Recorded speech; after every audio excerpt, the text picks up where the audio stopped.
Assalamualaikum, salam sejahtera, salam berpatih, salam bersih, muafakat sejahtera. Alhamdulillah, syukur kita kepada Allah Subhanahu Wa Taala kerana pagi ini kita dapat bersama dalam FB Live Museum Negeri Sembilan. Anda bersama kami selama lebih kurang 1 jam insya-Allah dalam segmen Tahu Dek Tengok Pandai Dek Buat.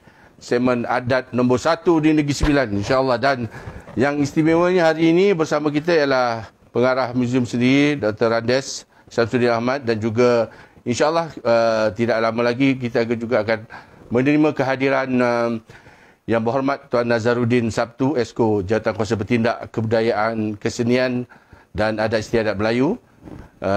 InsyaAllah kerana kami merancang untuk bersama-sama kita rasmikan FB Live kita pada pagi ini yang akan dirasmikan oleh Yang Berhormat Tuan Nazaruddin sendiri.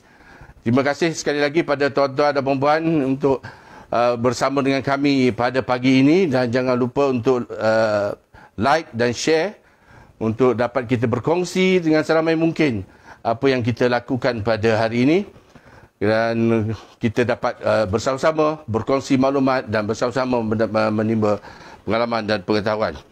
Jadi alhamdulillah, penakik pisau seraut, ambil galah batang ditabung, seludang jadikan jiru, air setitik kita jadikan laut, kok tanah skopa kita jadikan gunung, alam terbentang jadikan guru. Itulah ya tuan-tuan, falsafah ilmu dalam diaspora pengamal adat pepatih. Ketinggian martabat dan duduk letaknya seseorang individu itu, masyarakat dan bangsa itu terletak kepada bagaimana ia menguasai ilmu. Bagi adat pepatih, ilmu itu bukan saja terhad kepada sumber rasmi atau formal, namun juga kepada sumber-sumber yang tidak formal yang amat luas, termasuk alam itu sendiri. Berpaksikan itulah maka segmen Tahu Dek Buat, Tahu Dek Nengok dan Pandai Dek Buat ini kita rencanakan sedemikian rupa bagi menjadi antara medan terbaik bagi kita semua berkongsi ilmu dan wadah minda serta pengalaman kita semua. Kerana ilmu itu tanpa amal maupun amal tanpa ilmu, kedua-duanya membawa kemusnahan. Malanglah bagi kita jika sekiranya kita tergolong dalam salah satu kumpulan itu. Jadi alhamdulillah bersama kita pagi ini ialah Datuk Perdana Abdul Khalid Ujang. Selamat datang Datuk. Ya, terima kasih. Alhamdulillah sihat tu ya. Okey. Ya. Jadi kita apa ni, kita buka topeng kita lalu tu. Ya. Rasa macam lomeh pula rasa Okey. Jadi kita bertuah tuan-tuan. Bersama kita pada pagi ini ialah Datuk Perdana Abdul Khalid Ujang, seorang tokoh yang tidak asing lagi di kalangan pengamal adat di Negeri Sembilan dan luar Ulumua khususnya, kerana beliau sendiri adalah antara pembesar adat di luar Ulumua. Jadi Datuk Perdana Abdul Khalid Ujang ini juga ada pengalaman yang sangat luas, ya, bermula daripada remajanya dalam kegiatan belia, ya, bermula daripada kampung itu kan, peringkat dari kampung, dan saya difahamkan pernah di peringkat daerah, pergi juga ke peringkat negeri dan pernah menjadi Esko Majlis Belia Malaysia. Ya, jadi mempunyai pengalaman yang sangat luas dalam bidang kerja-kerja sukarela, dan juga sekarang ni berkhidmat, masih lagi berkhidmat di sebuah agensi kerajaan, dan sudah berkhidmat dengan cerita nak pencen dah tu ya. Tahun depan. Tahun depan. Tak lama boleh. Ujung-ujung lah. Jadi alhamdulillah. Jadi maknanya pengalaman luas dalam apa ni, jabatan kerajaan ya. Jadi pernah juga menjadi panel pemikir di peringkat kementerian. Jadi saya kira memang layaklah susuk tubuh yang kita hadip, yang dapat bersama kita pada pagi ini, dan saya harap tuan-tuan untuk sama-sama kita memberikan sedikit perhatian untuk kita telusuri apa yang akan disampaikan oleh Datuk Perdana Khalid, insya-Allah ya, pada pagi ini di atas tajuk yang juga agak besar ceritanya, iaitu peranan Datuk Penyandang Pusaka Adat, dan kita khusus kepada luar Ulumua kan. Ulumua. Jadi kita berharap agar dengan pengalaman dan dengan ketokohan yang ada pada Datuk Perdana kali ini, kita dapat sedikit mengupas ya isu ini, dan kita dapat mengupas sedikit dengan aspek-aspek yang penting kerana kalau kita fahami bahawa antara 3 benda yang paling penting dalam pengamalan adat parti ini, pertamanya anak buah, yang keduanya ialah pihak kerajaan kerana dia memegang kuasa, dan akhirnya yang kita kena ada pemegang-pemegang adat itu sendiri, kerana mereka lah yang akan mengamalkan adat pepatih itu ya, yang akan melaksanakan. Jadi tuan-tuan, seperti mana yang saya sebutkan sebentar tadi, tajuk kita pada hari ini ialah peranan Datuk Penyandang Pusaka Adat ya, kita khususkan kepada luar ulumah. Jadi saya ingatkan sekali lagi, jangan lupa untuk like dan juga share ya kita punya FB Muzium Negeri, supaya sama-sama dapat kita sebarluaskan lagi ya apa-apa yang kita nak kongsikan pada pagi ini. Jadi perkara ni sangat menarik, tajuk yang kita sudah pilih oleh pihak muzium ini, antara pihak pendebit yang telah menyediakan tajuk ini sangat menarik pada saya ya, untuk kita telusuri sama-sama pada pagi ini. Jadi saya nak mulakan ya Datuk ya, kalau kita sebagai intro kita pada tajuk kita pada pagi ini, saya nak mulakan dengan Perlembagaan Persekutuan perkara 160 ya, menyebut bahawa dengan jelas tafsiran Melayu itu sendiri ya, dalam perlembagaan disebut tafsiran Melayu itu sendiri ada 4 perkara. Pertamanya iaitu mestilah seorang itu beragama Islam, yang kedua fasih bertutur bahasa Melayu, dan yang jarang orang sebut ialah yang ketiganya mengamalkan adat istiadat Melayu. Ya. Jadi sebagai seorang orang Negeri Sembilan yang ada suku, tentulah dia kono mengikut adat pepatih. Kan? Jadi maknanya dari segi konteks itu, pemahaman saya, maknanya setiap orang itu mesti mengamalkan adat pepatih supaya dia terus kekal jadi Melayu. Ya, selain daripada dia mempunyai warisan ataupun nasab, sama ada emak atau ayahnya berketurunan Melayu. Jadi sementara itu pula, adat patih ini pula merupakan tata cara kehidupan kan, berdasarkan beberapa teras lah, yang antaranya budi, kasih sayang, taat setia dan sebagainya. Jadi tergantung penuh pada 3 kelompok yang saya sebutkan sebentar tadi, iaitu masyarakat umum, iaitu anak buah, kerajaan yang memerintah, dan juga yang ketiganya pengamal. Jadi ini yang kita nak cerita ni, pengamal dan pemegang pusaka adat patih ni. Baik Datuk, kita mulakan dulu dengan siapa sebenar pemegang adat patih ni yang kita cerita pagi ni. Ya, kadang-kadang orang mungkin blur sikit kan. Jadi kita nak mulakan dengan itu.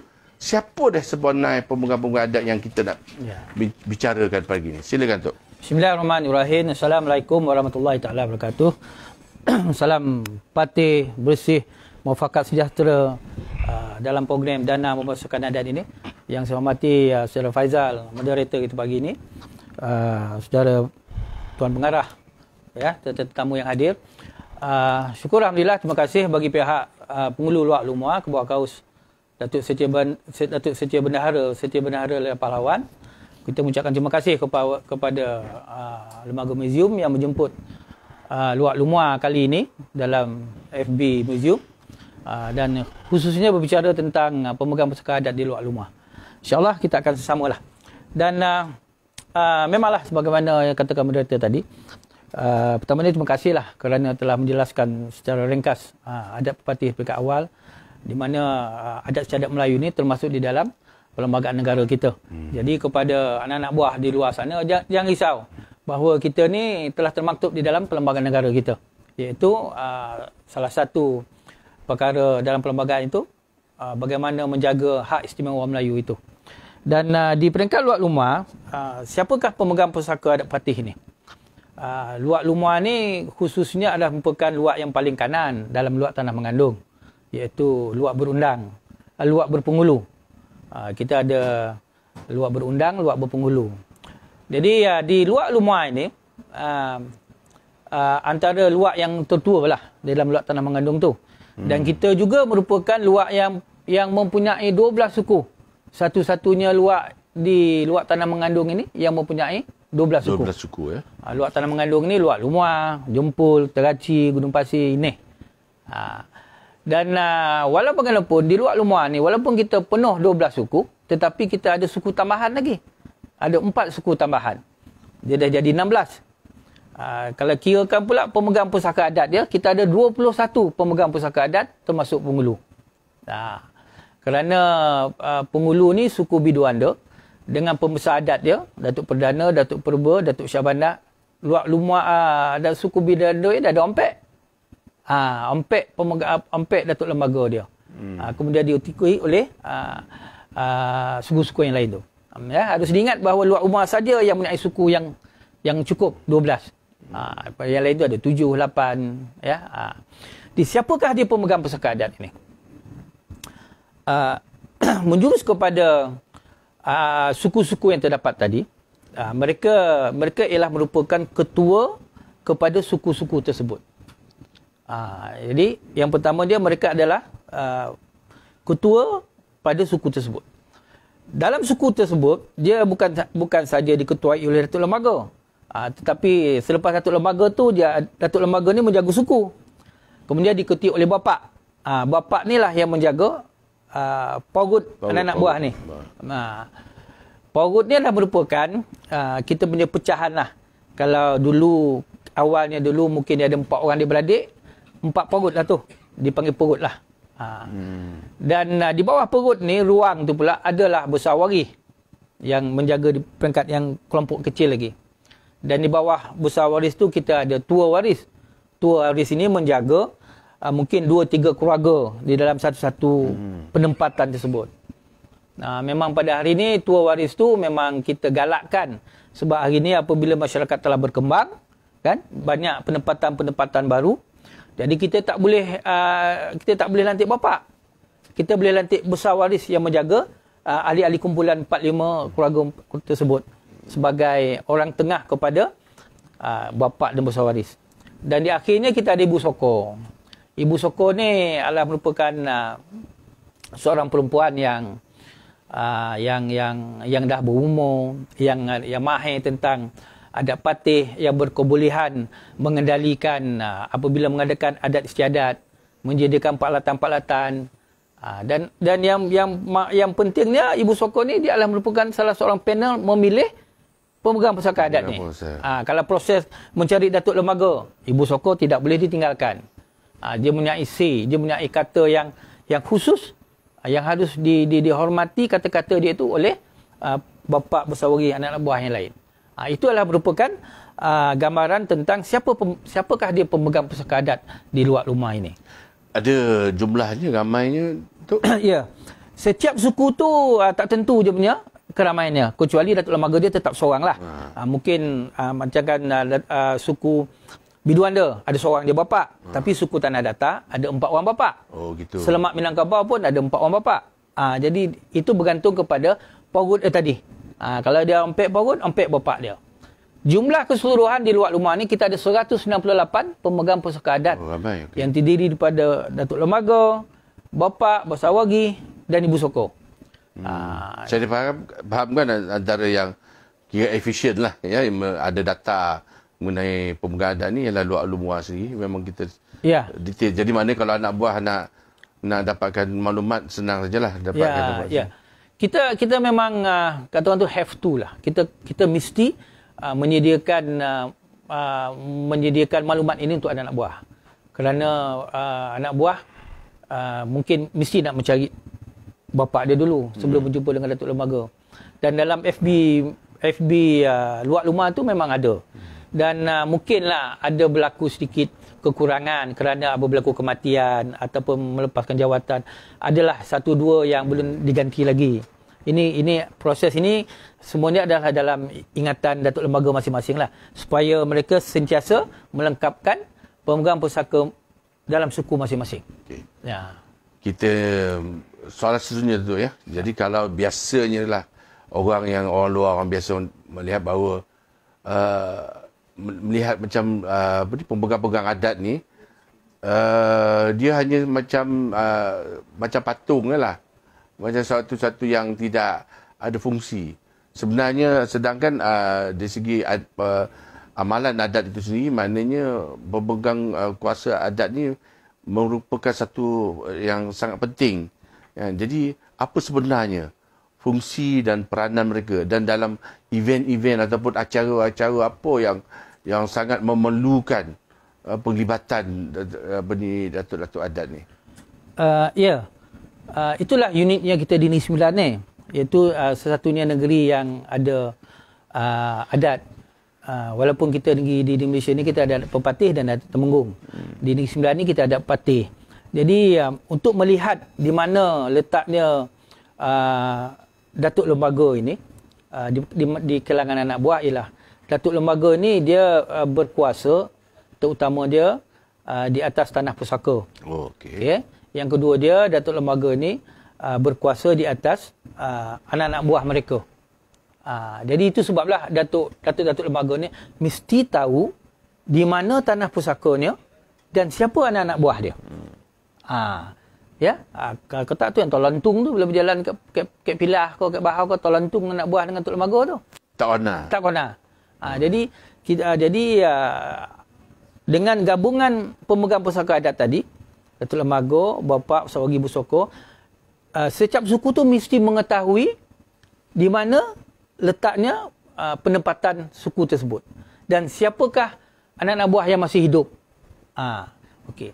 Apabila telah tahu dua elemen ini, barulah Datuk Lembaga itu, barulah anak buah itu tahu bagaimana nak menjaga, menghargai ataupun tahu tanggungjawab Datuk Lembaga itu. Kalau kita pukul rata je, apa kerja Datuk Lembaga? Memanglah susah nak jawab.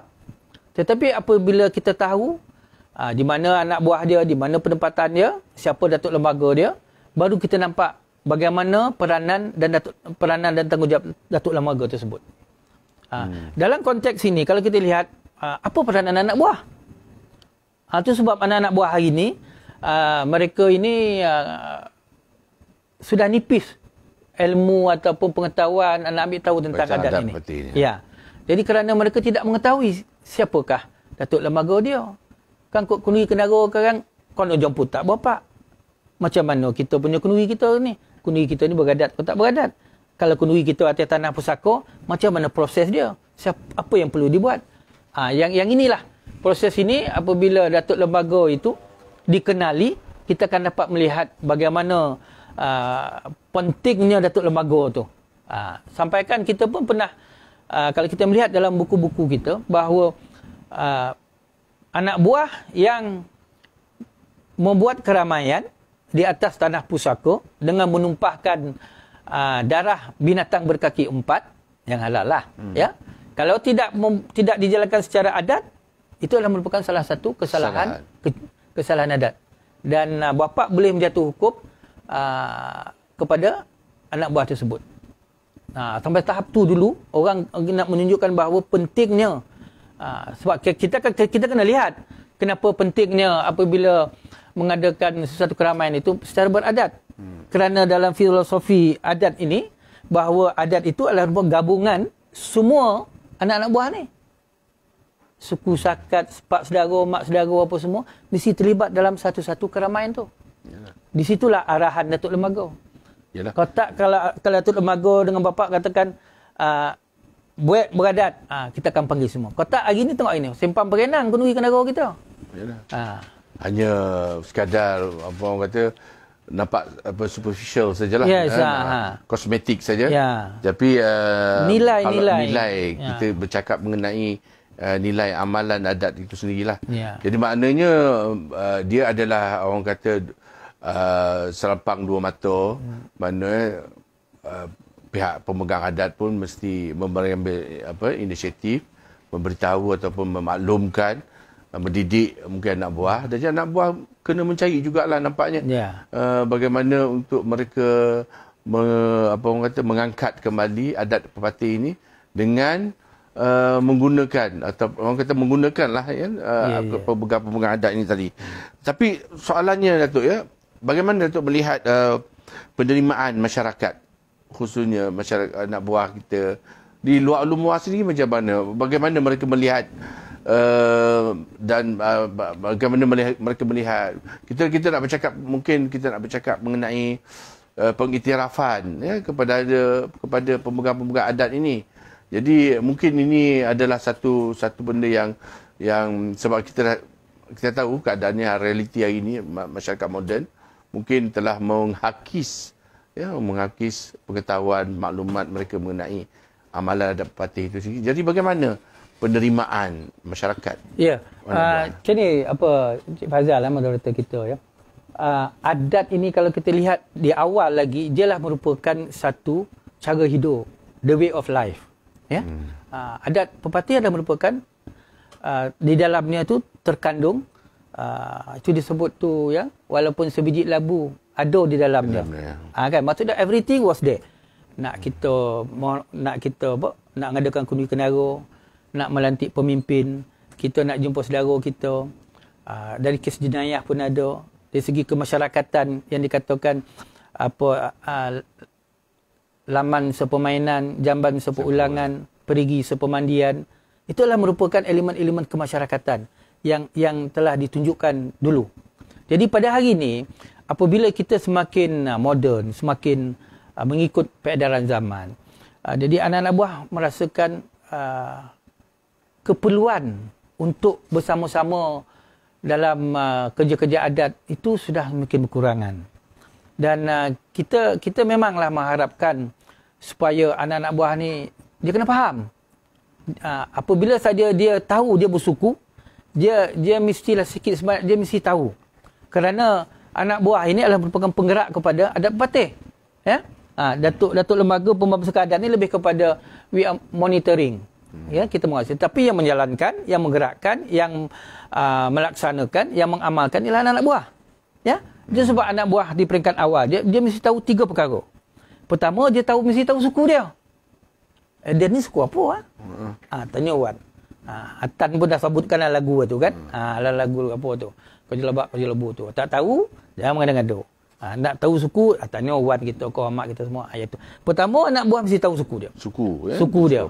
Yang kedua, dia mesti tahu siapa datuk lembaga dia. Yang paling hampir dengan dia ialah tua wari, bapa, ibu soko.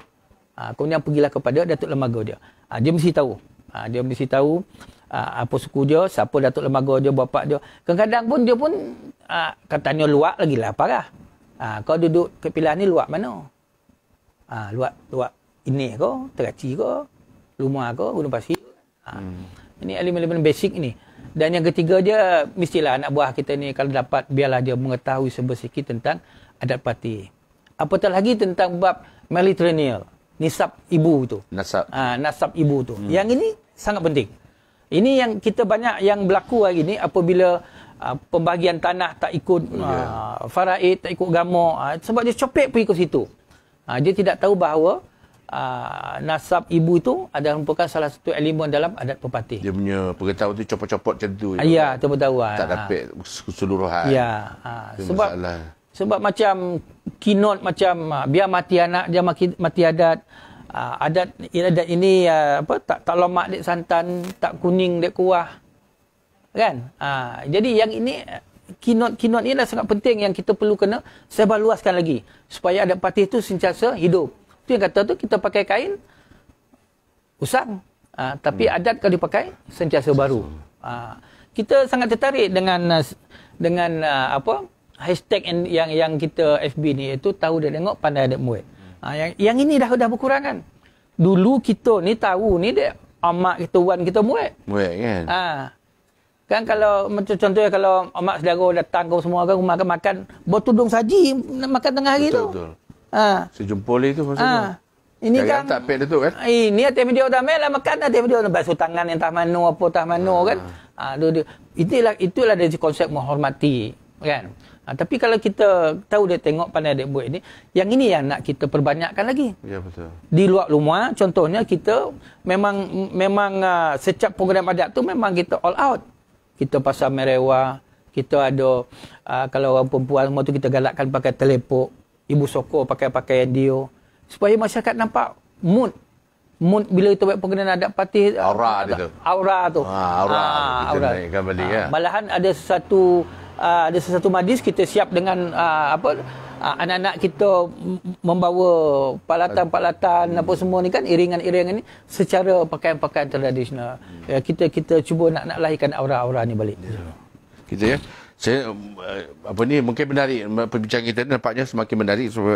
Jadi saya nak bawa satu perkara yang mungkin agak sensitif lah, tapi kita kena bercerita lah, sebab iaitu soal harta tanah pusaka. Ya, sebab tanah pusaka ni yang menjadikan kekeliruan ialah maksud siapa pemilik tanah pusaka ni. Ya, jadi ramai beranggapan bahawa tanah pusaka ni adalah milik individu.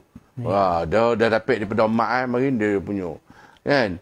Tapi saya difahamkan yang sebenarnya bahawa tanah pusaka ni adalah milik suku.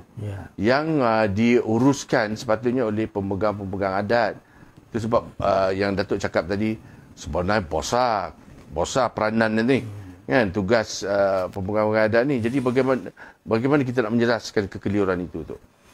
Ya, dalam konteks tanah pusaka ni memanglah kita menghadapi permasalahan-permasalahan yang ditimbulkan oleh anak-anak buah yang baru-barulah, yang muda-muda.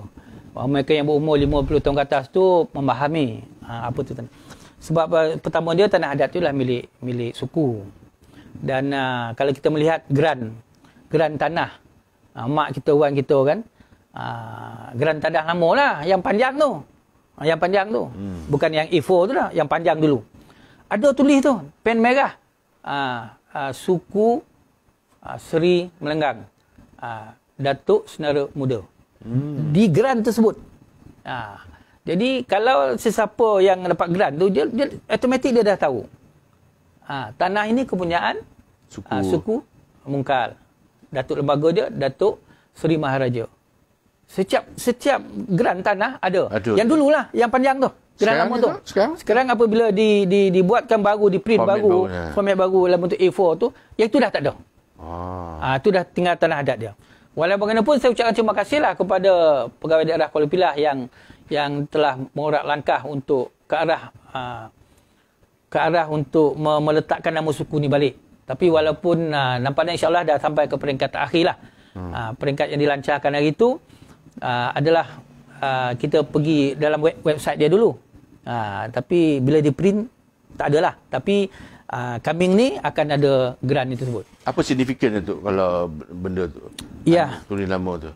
Inilah kena kita beritahu kepada anak-anak buah kita di luar sana, terutama yang perempuan lah ya. Sebab tanah adat ini disediakan khas oleh datuk nenek moyang kita yang meneroka bermula dulu.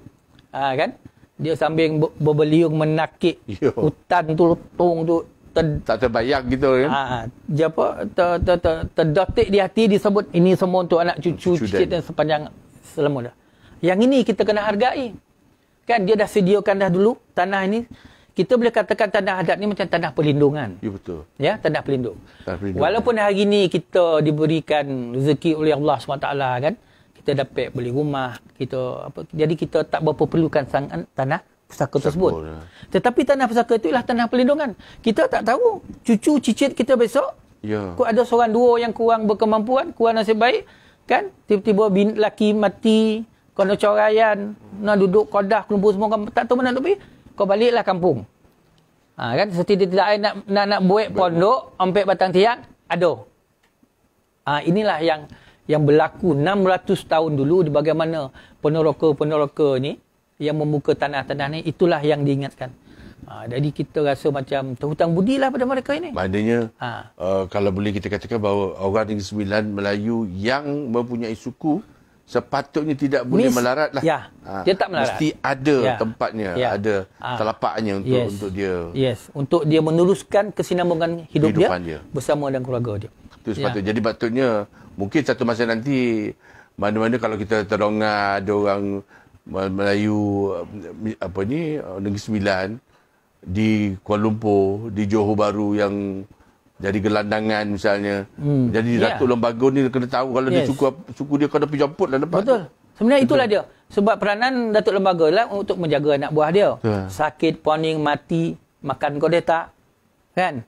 Ni rumah ujung-ujung ni kan, yang duduk tepi sungai tu air naik ke apa semua. Jadi itu sebab tadi directory tadi yang kita mesti tahu di mana kedudukan anak buah kita tadi tu. So kita in mind.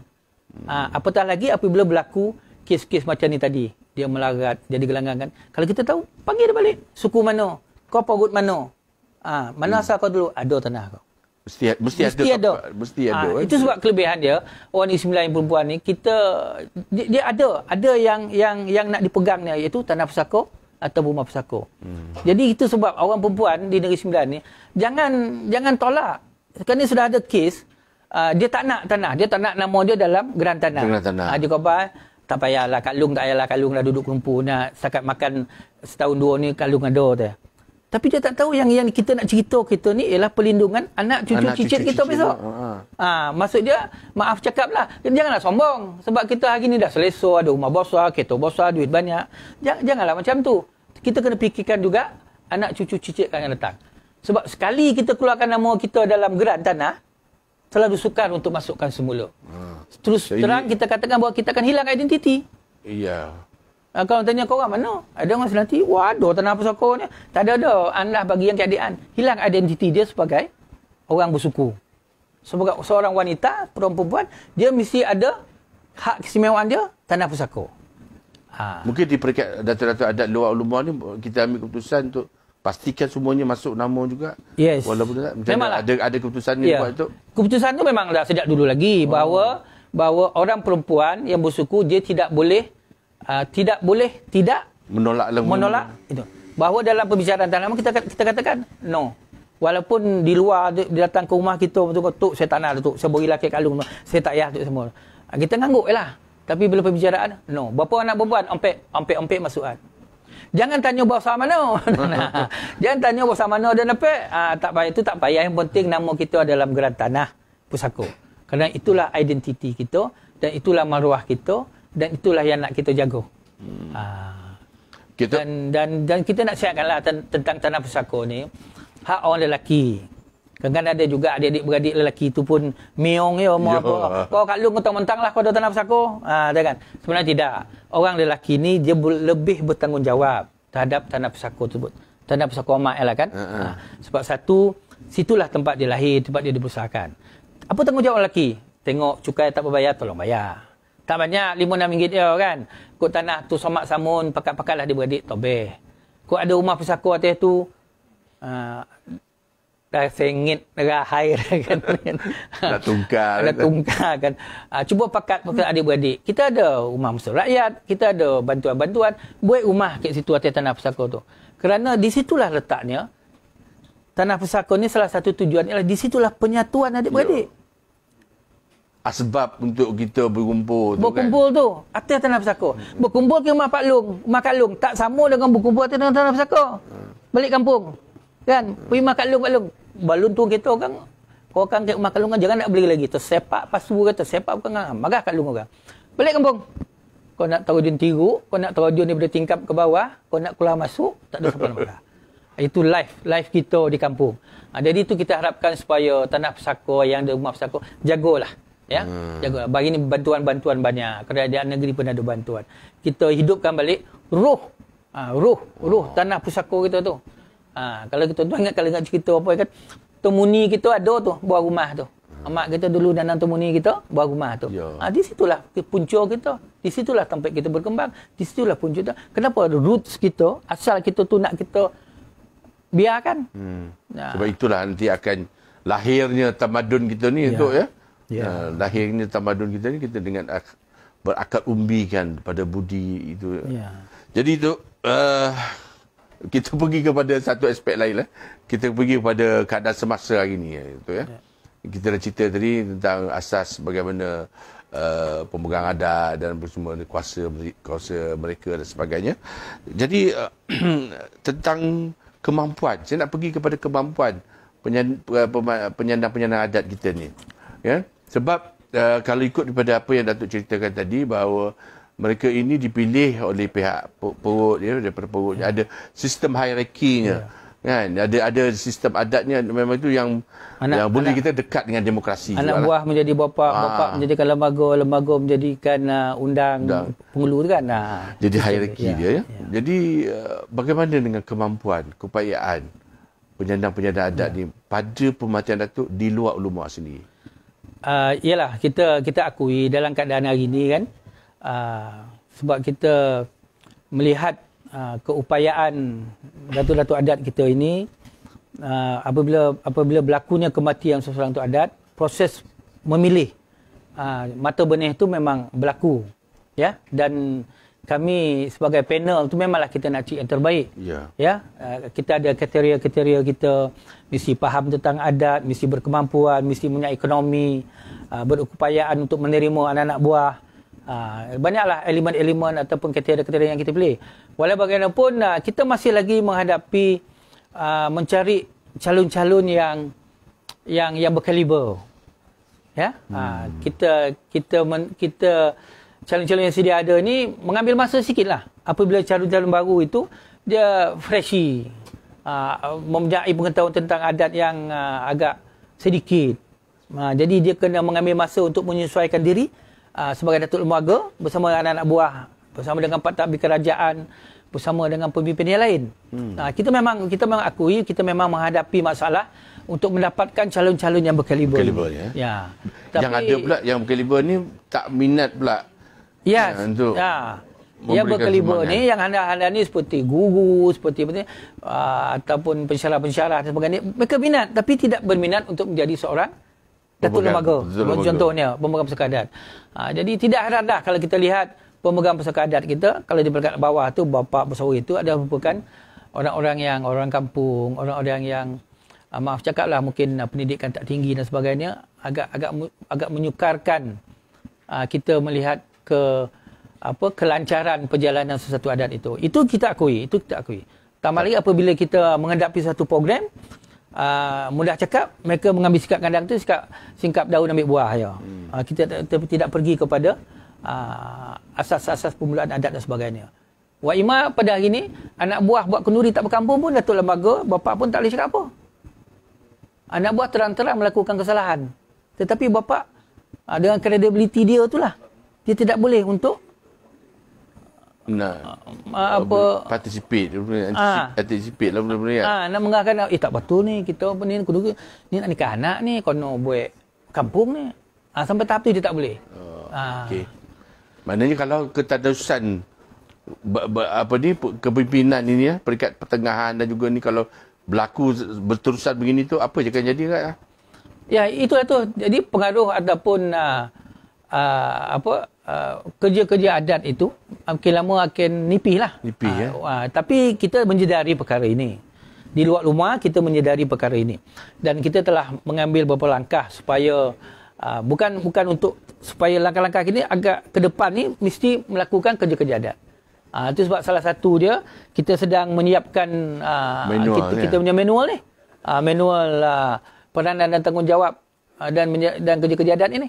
Saya dipahamkan luar rumah je baru buat benda ni. Luar rumah saja yang kita rintis buku ni. Dan buku ni mempunyai 38 tajuk. Iaitu meliputi segala aspek. 38 tajuk. Maksud dia nanti kalau insyaAllah kalau buku ni dapat diterbitkan, masyarakat, orang ramai ataupun pemegang pusaka adat akan mudah. Sebut saja buat apa. Kenduri kahwin, menjemput datuk lembaga. Itu sebab lagi dia menjemput datuk lembaga pun tak tahu. Kan, datuk lembaga patut bawa bujam. Ni bawa tepak. Kan? Bujam dengan tepak pun tak konang. Lepas tu bujam ni pula kan, ada bujam bertandan, ada bujam yang berikik. Ni solorong ya kan. Kalau bujam berikik tu untuk siapa? Tali tu kalau orang biasa tali tu masuk dalam. Dulu bujam ni juga ada juga bawa pergi jumpa Tok Pawang. Jangan tersalah bawa pula nanti bujang tu lembaga pergi pula Tok Pawang kan. Jadi proses semua dalam buku ni insya-Allah. Kita dari segi kematian. Sedang dikompil kan ni. Agak-agak boleh siap tu. Museum dah suruh ni copek ni. Kita ni pula kan macam-macam hal lah kan. InsyaAllah kita akan percepatkan benda ni. Dia macam term of reference lah. Manual. Semua 38 tajuk. Item. Sebut kan pasal kematian. Mati datuk lembaga macam mana? Mati orang biasa macam mati. Mati anak buah macam mana? Mati amak datuk lembaga pun ada istiadat dia. Hari kadang mati Datuk Lembago, anak Datuk Lembago, amak Datuk Lembago kan macam tu ya, macam biasa ya. Itu sebab di luar rumah insya-Allah lah kita telah praktikkan benda ini. Itu sebab kita di luar rumah ni kita terima kasih kepada muzium kerana banyak membantu kita. Terutama dari segi adat ini kalau kita nak lakukan dia mesti ada 3 perkara. Adat mata, adat telinga, adat rasa. So yang ini Datuk Lembaga Pemerhasaan mesti ingat. Apa sajalah oleh adat, 3 perkara ni mesti ada. Oleh mata apa dia? Apa yang nampak? Ya, kalau dalam rumah tu terbentang lah, tabir langit, tabir lingkung, tilam pandak, peminangan, kan? Kalau di luar tu apa? Terbentang lah segala peralatan alat-alat kebesaran luar. Kalau di luar tu apa lagi ada? Kita ada pasang bendera, marawah dan sebagainya. Adat mata. Adat telinga, tembakan bodil. Kalau lantik lembaga 7 das, tembakan bodil mesti dibunyikan. Kalau kematian berapa das? Mesti itu adat telinga. Itu sebab kadang kalau kehadiran Datuk Lembaga, kehadiran penghulu luar datang kenduri kahwin, tiba-tiba ada meracun 8 das. Pam apa hal ni? Budak-budak ni nak main macam poi, main beg lain dia tak tahu. Sebab itulah merupakan tanda kedatangan kesampaian Datuk penghulu luar. Adat rasa. Kita lang kapal kita rasa makan kan. Kapal kambing kan. Adat rasa inilah mas mana. Itu tanda penghargaan kita kepada pemegang pusaka adat tadi. Kalau lembaga RM70. Kalau ibu soko RM50. Itu adat rasa. Itu merupakan budi bahasa anak buah kepada pemegang pusaka adat. Yang inilah yang kita sedang kita praktikan, sedang kita make sure supaya si adat tu tapi dia mesti bermula dengan yang kita tadi, pemegang pusaka adat ni mesti tahu. Fahamlah. Mesti faham. Bapa, ni besok nak nikah ni esok. Ni duit Datuk adat dia naknya. Mas mana naknya? Duit ibu sokoknya. Yang itu Datuk pemegang pusaka mesti adat, mesti faham. Jadi maknanya apa? Jadi kalau kalau boleh bertanya Datuk ya. Bayangan Datuk lah. Baca benda roman ni kita punya yang pemegang-pemegang adat ni yang ideal pada pandangan Datuk, yang Datuk harapkan, yang boleh yang kata kita letakkan satu harapan kepada mereka untuk meneruskan legasi dan juga pembinaan tamadun kita kembali. Jadi bagaimana pemegang-pemegang adat yang macam mana yang Datuk bayangkan yang ideal ni? Walaupun dia mungkin mustahil dicapai, tapi setidaknya kita dapat bayangan macam mana roman ni pemegang adat yang sesuai ni. Silakan. Dari segi adat dia, apa itu yang dikatakan dalam perbilangan tu, ya, kok berjalan dulukan selangkah, kok duduk tinggikan seranting, kan, kok muliakan sekuku. Inilah dia punya keynote dia. Kita nampak benda tu berlaku. Alhamdulillah lah kita dah mula menjaga kepentingan adat ataupun kita telah menjaga bagaimana kita nak menjaga membesarkan Datuk Lembaga kita. Ini makan kan kenduri kan atuk terima kasihlah datang tu dah dikaut apa tu kan sambung surat tu kan sila Datuk dalam makanlah beratur lah makan pinggan Datuk Lembaga pakai baju Melayu bersongkok. Dia nak buah tak muliakan Datuk Lembaga lah. Tu sebab beramai Datuk Lembaga kan banyak kad kat rumah tapi tak pergi. Ini datang jemput Khalid ni bukan jemput Tok Dano ni dah. Tak boleh. Sebab Datuk Lembaga ni macam siput. Dia berjalan dengan rumah Dia berjalan buat rumah saya ini berjalan ni nak pergi ke Pilah Datuk Berdano ni saya tinggalkanlah ke rumah macam ni. Tak mau ni dah. Dia mesti bawa sekali. Itu sebab dalam apa saja keramaian yang panggil Datuk Lembaga dan sebagainya, kita kena both side kena sesama jagalah. Orang yang menjemput kena jaga dan kita pun kena. Kalau dia itu sebab kalau ada juga berlaku anak buah datang bawa bujam. Simbolik bujam dia menjemput beradat dan datang besok mesti tempat itu beradat. Kok makan dia atas rumah. Kok hari ni pun tak boleh buat atas rumah. Makan dia ada meja khas lah dia makan kan. Tak adalah makan dengan orang ramai. Yang tu yang kita nak jaga anak buah dengan kita tu. Itu sebab peranan pemegang pusaka adat tadi dia kono menjelaskan kepada anak buah. Dia pun proaktif lah. Dan anak buah kena awal-awal lagi kita beritahu this is the way of life dalam adat parti. Kita ada Datuk Lembaga, kita ada anak buah, yang itu sebenarnya sebenarnya dalam dunia ni semua ada ni kan. Yalah. Ada dia punya ketua dan sebagainya. Hierarki dia. Hierarki tu. Ya. Budi kan, budi bahasa. Jadi terima kasih juga Datuk ya dengan kehadiran yang berhormat Tuan Nazaruddin Sabtu, Esko Jawatankuasa Bertindak Kebudayaan, Kesenian dan Adat Istiadat Melayu. Alhamdulillah. Terima kasih YB dah sempat hadir pada pagi ni. Sudah sampai, nampaknya selamat sampai di studio kami di sini di Serambi Museum Negeri Sembilan. Kerana pagi ini juga insya-Allah kita akan rasmikan secara rasmi FB Live Museum Negeri Sembilan yang akan disempurnakan oleh Yang Berhormat Tuan Nazaruddin sendiri. Jadi mewakili kerajaan negeri. Jadi kami bagi pihak museum mengucapkan terima kasihlah kepada Yang Berhormat Tuan Nazaruddin ya kerana sudi hadir dan sudi bersama dengan kami dalam FB Live kami pagi ini dalam segmen tahu apa ni dia tengok pandai buat. Kan. Jadi kita untuk makluman YB dan juga tuan-tuan, kita masih lagi berdiskusi dan juga bersembang santai sebenarnya atas tajuk peranan Datuk Penyandang Pusaka Adat. Jadi kita khususkan pada luar ulumah kerana bersama kita hari ini adalah Datuk Perdana Khalid Ujang yang merupakan orang kuat lah, kita panggil pembesar adat luar ulumah ya. Alright, jadi kalau apa kita teruskan gitu ya. Saya nak kita pergi kepada ni masa akan datang lah, future, masa depan kita ni, apalah nasib kita ni semua kan. Jadi kita nak tengok pada perancangan dia, Datuk punya harapan terhadap penyandang pusaka ni ya, termasuk secara dalaman ataupun secara luarannya, khususnya apa yang telah Datuk lakukan di luar ulumah ya, dengan bersama-sama dengan datuk-datuk penyandang adat ini. Sebab saya difahamkan oleh seperti mana dia, kalau saya bersembang dengan Dr. Andes, pengarah museum sendiri, bahawa luar ulumah ni antara yang paling aktif lah di Negeri Sembilan ini dalam usaha-usaha melakukan aktiviti memperkasakan adat ni. Jadi apa lagi harapan Datuk khususnya kepada tajuk yang kita bincang ni, penyandang pusaka adat. Silakan tu. Tambah pun kita pun mengalukanlah kedatangan Esko Adat Istiadat Melayu kita ya, Yang Berhormat Tuan Nazaruddin ni lah. Terima kasih YB. Yalah, sebenarnya harapan kita sebenarnya pertama dia kita nak melihat adat Patih ni akan sentiasa hidup selamanya lah. Dia sentiasa dia boleh diguna pakai dan sentiasa bersesuaian dengan keadaan semasa. Sebenarnya dah hampir 500 tahun pun kita lihat adat Patih ni memang sesuai. Kerana kita telah faham dasarnya ialah adat Patih ni ialah the way of life, cara hidup bermasyarakat, panduan, peraturan untuk kita hidup.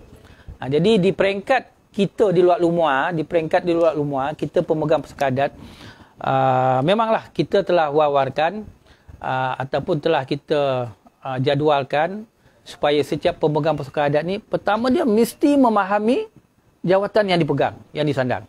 Mesti memahami. Kita banyak mengadakan program-program bicara adat, kan? Diskusi adat, ataupun bengkel-bengkel adat sesama kita. Kita panggil juga cedik pandai ataupun orang-orang yang boleh membantu bagaimana nak memperkasakan adat pepatih ni. Kita panggil seperti pentadbir daerah, pejabat daerah, guru-guru, pensyarah, pensioner yang minat dalam adat-adat ni. Kita panggil supaya kita sentiasa dapat brainstorming, dapat kita melihat apa yang boleh kita buat. Dan di peringkat pengamalan pula, memang kita di luar amal ni, yang kita katakan kita all out.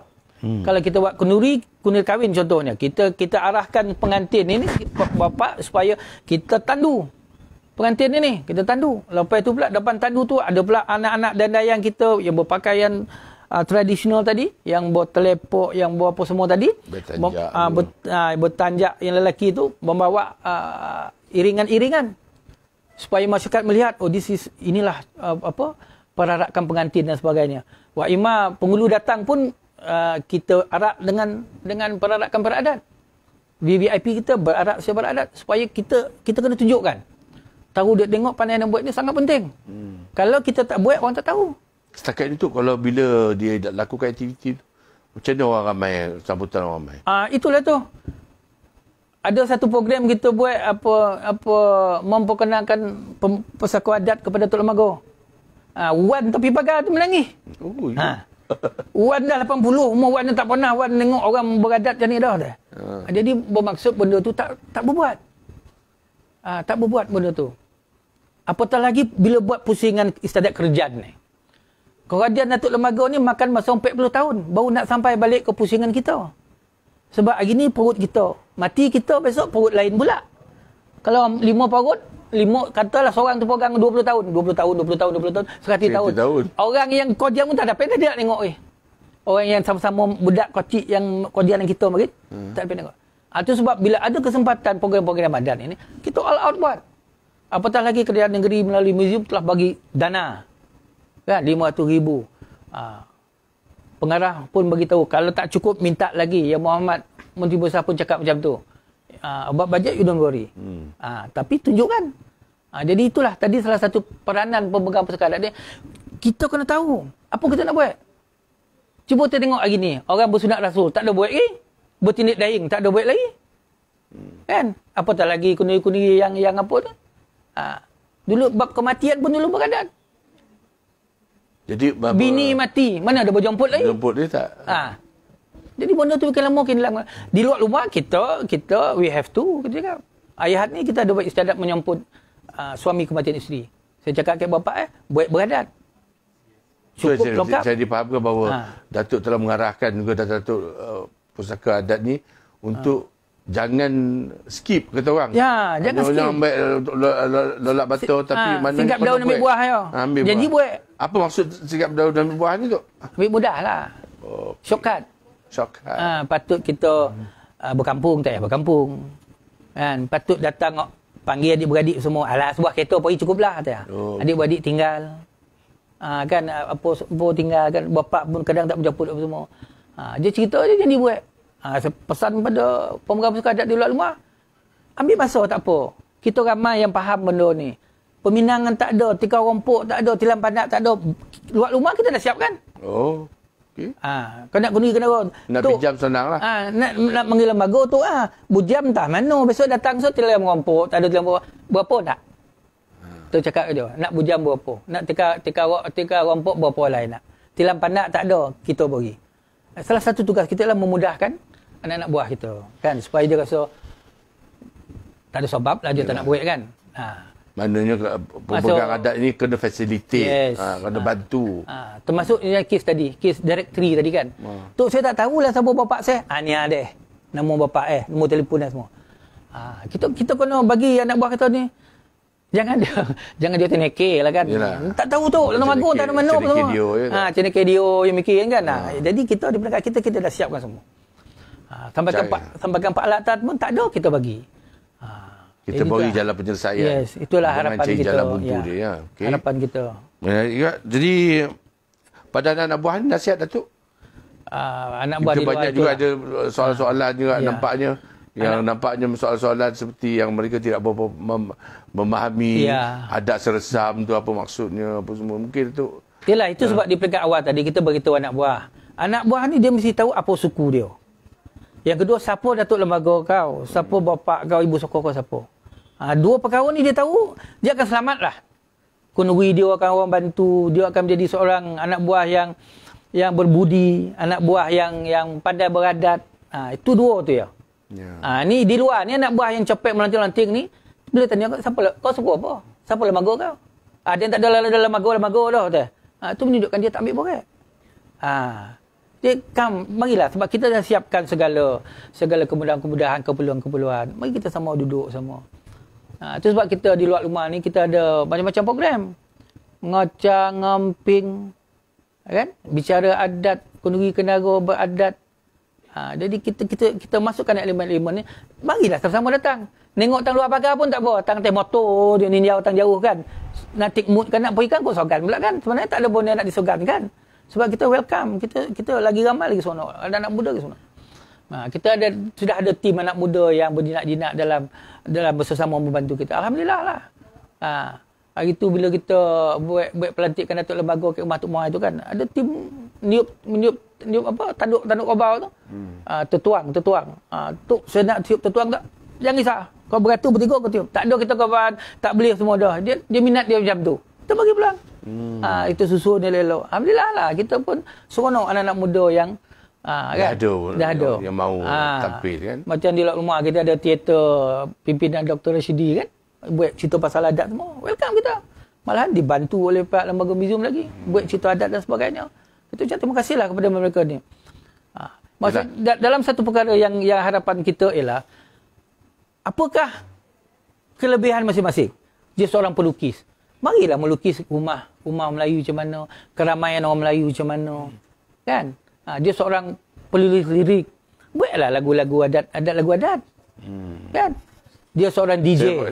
Dengan cerita Mantai ni pun dah ada lagu. Ya. Luar rumah dah dah siap. Kita buat lagu Mantai. Tengahlah nak Mantai nak megang poso kan. Kita orang. Jadi supaya kita nak kembalikan nostalgia bagi kita lah yang dah berumur ni. Bagi anak muda pula, inilah sesuatu yang baru bagi dia. Mantai pun sekarang ni dah tak boleh pula dah tu sama tu. Kobau lembu dia pun tak mana nak pergi kan. Jadi kita kena kembalikanlah benda-benda tu. Tu yang satu perkara yang mungkin kita terlepas pandang atau satu benda yang penting lah ya dalam usaha promosi dan sebagainya ialah wow factor. Wow factor. Faktor wow. Faktor wow ni jadi nampaknya adat Pepatih ni banyak wow factor. Kan? Banyak wow factor dia. Yang boleh sebenarnya kita apa lagi perancangan mungkin di luar rumah, kerana saya difahamkan ada perancangan besar nak dilakukan dalam tahun ni, beberapa perancangan besar boleh kita kongsi.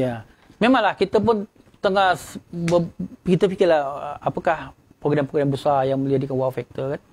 Contoh mungkin kita boleh buat program yang kita rancang ialah Malaysia Book of Record. Kan? Apakah yang boleh kita buat? Kita boleh buat perarakan bantah. Kan? Perarakan bantah tu kan? Okey. Yang teramai. Teramai. Apatah lagi di perkampungan Teraci ni yang baru buka ni kan? Kedai Ain ni lah. Kedai Ain ni kan? Kampung warisan. Kan? Apa kedai Ain pun dah masuk nak makan segala-gala lauk Melayu semua dari situ. Jadi wow factor kita mungkin kita buat. Mungkin kita akan Malaysia Book of Record buat perarakan pantah ataupun perarakan teleport teramai, pakai teleport yang teramai kan. Jadi inilah perkara yang cuba kita nak ketengahkan lah kan. Banyak wow factor yang kita sesama nak carilah ni supaya masyarakat rasa itulah keseronokan dia hidup dalam orang yang mengamalkan adat Patih ataupun ada suku dan sebagainya. Buat lomang, kita mungkin boleh buat lomang terpanjang. Sebab saya nampak perkampungan warisan Teraci tu nampak cukup cantik dah sekarang tu. Macam-macam program boleh kita buat tu. Agensi-agensi pun memang menunggu-nunggu kalau ada elemen nak buat situ. Sebab benda dah cantik, esok tak ada pengisian besok. Satu hal pula kan. Situ besok bila baca terombo. Baca terombo teramai. Kan? Sampai hari malam Merdeka besok. Nak menyambut Merdeka. Terombo. Ini adalah antara perkara yang boleh kita buat lah. Berabut lah orang esok nama lo kan. Yang siang lah, tengah malam esok kita lah esok. Yang pukul 2 boleh sampai ke 6 pagi tu kita. Minum dulu tu. Sementara tu saya, kalau boleh kita dapatkan daripada penerbit soalan-soalan yang mungkin ada daripada FB yang bertanyakan soalan kita pada ruang komen. Jadi terima kasih pada tuan-tuan yang memberikan komen dan memberikan soalan. Jadi antara persoalannya yang saya mungkin boleh kita kutip pada pagi ni tu ya. Dari pejabat macam mana nak join suku. Nak join suku ni kalau pada saya Kodin lah ya tak? Kodin. Ataupun macam mana tu? Ya. Macam mana nak join suku kan? Macam mana nak jadi orang bersuku kan? Naklah jadi orang suku. Dia suku ni pertama dia bagi orang yang Negeri Sembilan yang bersuku tu okeylah. Yang tak bersuku ni mungkin orang luar. Kan? Orang luar Melaka, Kedah, Kuala Lumpur semua dia tak ada suku. Nak bersuku dengan Negeri Sembilan ni nampang saudara lah.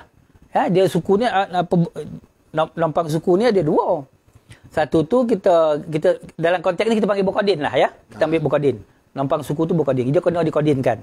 Kena dimasukkan dalam mana suku. Ya. Satu kalau lelaki ni nampang sajalah, nampang suku kan. Tujuan dia nak jadi cari mak angkat lah kan. Semua. Yang kedua tu, nampang suku tu kalau nak diberi atur. Kan kalau dia tak ada anak perempuan, dia ambil anak angkat seorang, jadi atur. Dan kalau yang lelaki ni, nampang suku senang. Dia ni kerja bapak. Kerja bapak ni dia punya kenduri seekor kambing ya. Kan? Dia nak jadi bersuku, cari seekor kambing, kenduri seekor kambing. Panggillah seorang malin, bapak lemagoi semua. Tu adalah ciri lain kan. Cuaca mari panggil sebut cuaca darah kan, tapi cuaca inci merah, dan adalah seremoni dia. Baru ni kita buat ada nampang suku. Yang hari tu yang kita buat itu nampang sebab nikah sesuku. Ni satu bab lagi, nikah sesuku ni. Elok nyorah diri dulu sebelum kena tangkap. Nyorah diri ni mak buat girlfriend kita, mak sama suku, mak tapi tak dapat dah, mak nak juga, mak kau tak sok lagi siam sok. Kau tak cerita Titanic esok kan? You jump, I jump kan? Bahaya kan? Tak apa. Adat ini tu kata tu, adat ni koreh benda tidak, tapi dia ada pelopeh. Kok maga ada pintu pagar. Kok kita ngampang air ada pelopeh. Jadi adat ini unik. Kita takkan sia-siakan anak buah kita. Dynamic lah adat ni. Jadi dia ni ada pelopeh. Macam nak masuk suku lah. Jadi siapa nak masuk suku tu, suku mana kau berkenan. Kan, tapi biasanya akan ikut suku ayah lah. Jumpa bapak Tok Lemago kan. Okey. Sebenarnya simple lah masuk suku ni. Kecuali jadi, yang Tok, ada soalan juga satu ni, ada ke beza antara di pengamalan adat di antara suku-suku ni? Jadi kalau Tok kata tadi memilih dia ada beza ke? Kalau suku-suku ni kan sama semua. Asas dia suku ni dalam arti sama kan? Sebab dia berdasarkan kepada adat yang dibawa oleh Datuk Pepatih dulu kan. Itu pun bukan adat 100% daripada Minangkabau. Sebab adat kita itu datang daripada Minangkabau, dia pergi ke Siak, dia ambil adat Minangkabau ni adat tuah sekata. Di Siak, dia singgah di Siak sebab kalau kita kata orang lah, kita tak pergi tengok kan, sungai itu besar kan. Jadi berhenti di Siak. Di Siak tu adat Siak. Barulah sampai ke sini. Di sini dah ada adat benar. Jadi pertembungan tiga adat ini tak tahulah adat tu kalau sudah dia ambil nama adat Pepatih. Jadi benda tu basic dia sama. Ya, tinggal lagi nak milih-milih mana tu ngikut kesenangan kita dengan keluarga tersebut. Adat semua sama. Mungkal ke, Tobalang ke kan, apa ni? Selamat Pahang ke, Batu Ampar, Tiga Nenek, Tiga Batu, Dondo, semua sama. Mostly samalah. Jadi tentang luar ulumuan itu ada pertanyaan daripada sahabat kita dalam FB kita, ditanya adakah ada kaitan luar ulumuan ni dengan daerah Muar di Johor tu, ada kaitan, dan kalau pusat mana pusat yang luar ulumuan ni, kat mana pusat pentadbiran ni ke ataupun sebagai pusat daerah dia? Diceritakan bahawa Muar ini mendapat nama yang lebih awal daripada kita Negeri Sembilan. Muar tu. Jadi apabila Sungai Muar itu dia punya hulu Ampangan Talang. Okay. Hulu Sungai Muar. Jadi oleh kerana nama Muar tu dah ada terlebih dahulu, jadi nak tak nak kena belah Hulu Muar. Sebab Hulu Muar ini, ya, luar Hulu Muar ini terletak di hulu Sungai Muar. Okay. Jadi kita tidak dapat nak menukar fakta itulah. Kerana dalam buku itu pun disebut 4 orang Hindustan mudik ke hulu daripada Muar sampai ke hulu Sungai Muar. Dia menggunakan kaedah muak dia menayung sampan tak sampai-sampai. Sebab hulu Muar tu muak tu di Kenan ke Muar. Tapi kalau kita melihat dari segi sudut sejarah, nama Muar itu telah ada terlebih dahulu. Ya. Jadi oleh kerana pangkalnya di Talang, di mana tempat luar hulu Muar ni, di Talang sana, ujung Talang dia. Okey.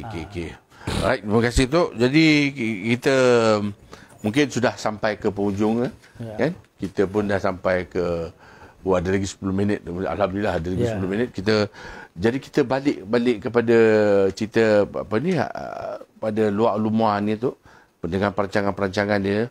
Ya, jadi nampaknya Datuk pun dah siap dengan kita dengan manual. Jadi mungkin apa lagi perancangan yang saya nak lihat ni dari segi aspek kerajaan. Tadi kita dah bincang kan, khususnya mungkin ada pandangan untuk kita melahirkan satu hala tuju atau mungkin pelan tindakan atau apa saja yang menunjukkan satu usaha berterusan, jangka panjang, bagaimana kita memartabatkan adat pepatih di Negeri Sembilan ini dengan apa ni, orang kata meningkatkan kepada kemampuan pemegang-pemegang adat ini sendiri. Mungkin kita macam Datuk sebut tadilah tentang mana ada auranya dan bagaimana. Mungkin khususnya kita nak tekankan kepada daerah-daerah seperti Jelebu, Kuala Pilah, Rembau yang ada tanah adat banyak kan, banyak luas. Mungkin kita Datuk ada pandangan carangan untuk kita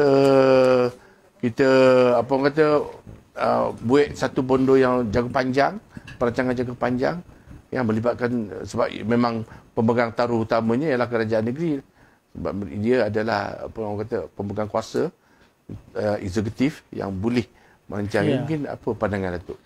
Yalah, kalau mungkin tuan-tuan pun semua pernah pergi ke Padang, Minangkabau kan?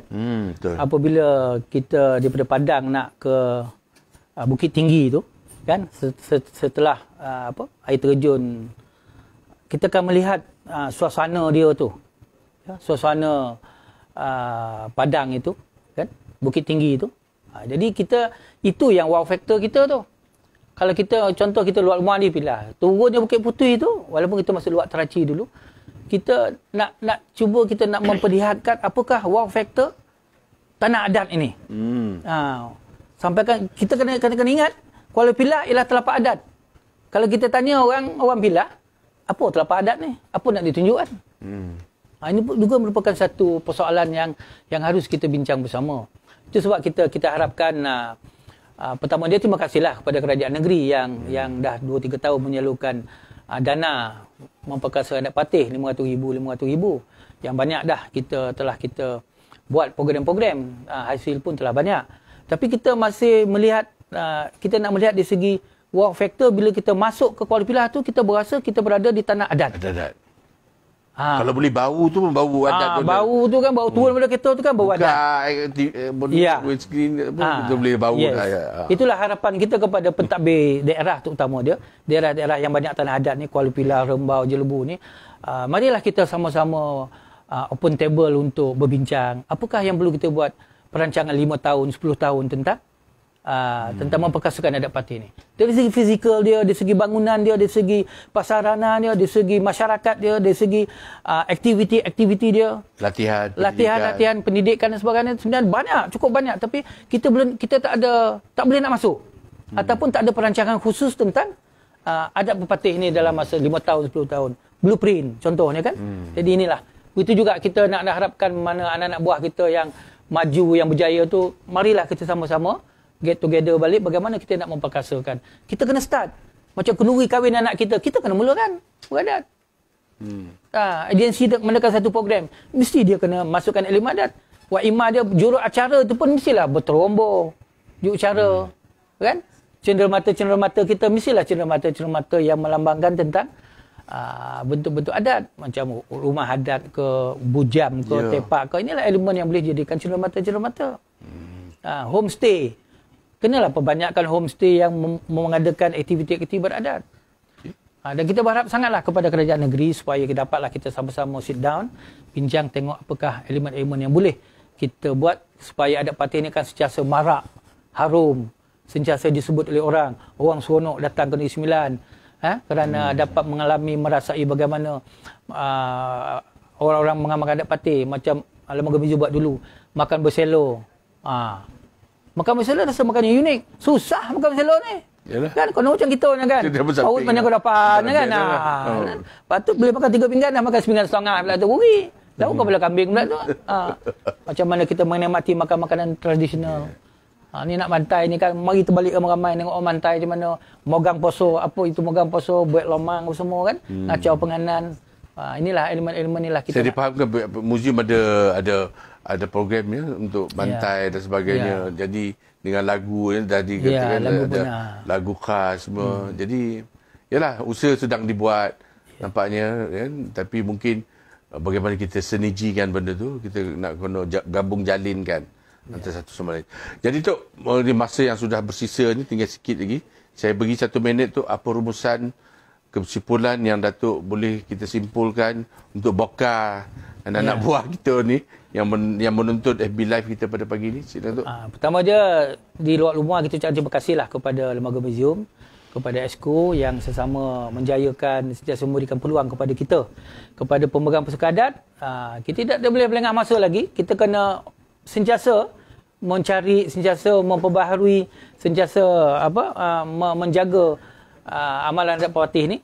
Of course anak buah, marilah sama kita, mana yang tak faham tu bercerita tentang Pawatih, kita boleh sama bantu. Mana yang dah faham, inilah masanya untuk kita mengamalkan adat Pawatih mengikut adat-adat yang sesuai dalam kehidupan seharian kita. Jadi terima kasihlah kepada Kerajaan Negeri yang sentiasa melihat kepentingan adat itu untuk dibawa pada hari ini, esok, lusa dan sebagainya, supaya kita anak-anak buah terutamanya dapat menjaga adat Pawatih ini. Terima kasih Datuk. Jadi bagi pihak muzium dan juga kru penerbitan pada pagi ini ucapkan ribuan terima kasih pada yang berbahagia, Yang Mulia Datuk Perdana Abdul Khalid Ujang kerana sudi bersama dengan kita pada pagi ini, berkongsi getar rasa, getar jiwa, keberanian beliau sendiri dalam usaha-usaha memertabatkan adat Pepatih di Negeri Sembilan ini. Jadi memang saya dengar sampai orang-orang di pemegang-pemegang adat di luar Ulumuah sendiri rasa macam, oh, rajin bona Datuk Perdana kita ni buat program lepas satu program. Jadi tapi dia obsesi Datuk kali kita nampaknya memang ke situ nampaknya sebab jiwanya mungkin sudah merasakan bahawa perlu kita sudah sampai masanya kita berusaha bersungguh-sungguh untuk mempertabatkan adat Pepatih di Negeri Sembilan. Kalau tidak kita, siapa lagi? Jadi sebelum tu saya nak ucapkan ribuan terima kasih kepada kru penerbitan yang telah bertugas lumus memastikan acara kita pagi ini dapat berjalan dengan lancar. Alhamdulillah, saya fahamkan ke pengikut kita pun dah ada 20,000 ya, Datuk. Ya. Wah, tahniah. Saya ucapkan tahniah pengikut untuk FB Live daripada muzium ni, FB Negeri Sembilan, Muzium Negeri Sembilan telah sampai ke 20,000. Terima kasih, tahniah, dan juga terima kasihlah kepada kerajaan negeri yang terusnya memberikan penyaluran melalui penyaluran dana dan juga memberikan panduan dan sebagainya. Jadi sebagai rumusan terakhir tu, semua tu terakhir, saya nak mulakan dengan pantun: kuat rumah kerana sendi, rosak sendi rumah binasa, kuat bangsa kerana budi, rosak budi hancurlah bangsa. Jadi pembentukan budi di kalangan masyarakat memerlukan satu mekanisme penting yang ampuh, tersusun dan strategik. Dalam hal ini tidak dapat dinafikan amalan adat boleh membentuk pemikiran dan sikap satu bangsa yang berbudi luhur. Pemikiran dan sikap itulah kemudiannya akan menjadi tunjang, pasak dan sendi kepada pembinaan satu tamadun bangsa. Kasihilah bangsa, adatnya dan pusakanya kerana ia warisan tamadun hebat yang telah kita warisi zaman berzaman. Nyor gading puncak malegai dibuat ketupat berisi inti, hancur daging tulang berkecai, kasih sayang hingga ke mati. Terima kasih tuan-tuan. Kita akhiri sesi segmen kita tahu dan tengok pandai dan muat kita pada hari ini di FB Live Muzium Negeri Sembilan. Terima kasih pada tuan-tuan dan puan yang menonton. Terima kasih pada penerbit. Terima kasih pada pengarah muzium sendiri, Dr. Rajesh Samsudin, dengan usahanya dapat kita bersama pada pagi ini. Jadi kita akan teruskan dengan majlis gimmick perasmian FB Live kita. Saya dengan segala hormatnya menjemput Tuan Pengarah Dr. Rajesh untuk menjemput dan mempersilakan Yang Berhormat Tuan Nazaruddin untuk bersama-sama kita di depan ni lah, untuk kita merasmikan, melakukan gimmick pelancaran. Encik YB, silakan. Oh, situ di depan dia. Alright. Jadi sentuh je. Jadi kita minta YB sila bersentuh. Ini apa tepak? Tepak. Inilah nama tepak. Jadi kalau dalam majlis ni memang sesuai lah tepak ni sebab ini yang bersemi ialah exco. Oh, kalau yang bujam yang bongkuang tu. Bongkuang tu. Yang itu bongkuang. Bongkuang tu itu bujam. Itu bujam. Yang ni tepak selalu ni digunakan memang inilah. Memang untuk menjemput ataupun acara-acara resmi yang besar lah yang diresmikan oleh pemimpin-pemimpin khas lah kita lah. Alright. Terima kasih. Jadi terasmilah sudah FB Live Muzium Negeri Sembilan pada pagi ini. Yang saya faham sudah bersiaran berapa lama 3 bulan. 3 bulan. 18 siri. 18 siri. Ini yang siri ke-18. Alhamdulillah. Tahniah. Macam mana? Diterbitkan semula. Okey. Dan ada dalam YouTube. Okey. Jadi tuan-tuan boleh menyaksikan rakamannya di YouTube. Ya. Jadi kalau mana yang tertinggal boleh sambung tengok semula di rakamannya di YouTube. Jadi terima kasih, tahniah. Ini siri yang ke-18. InsyaAllah akan berterusan dengan lagi banyak yang menarik lagi. Jadi Dr. Anda ni banyak idea dia. Ya, kita akan teruskan dengan pelbagai lagi pengisian. Terima kasih. Jadi saya sudahi dengan wabillahi taufiq wa hidayah. Assalamualaikum warahmatullahi wabarakatuh. Salam pada parti. Kita jumpa lagi dalam siaran yang akan datang. Terima kasih.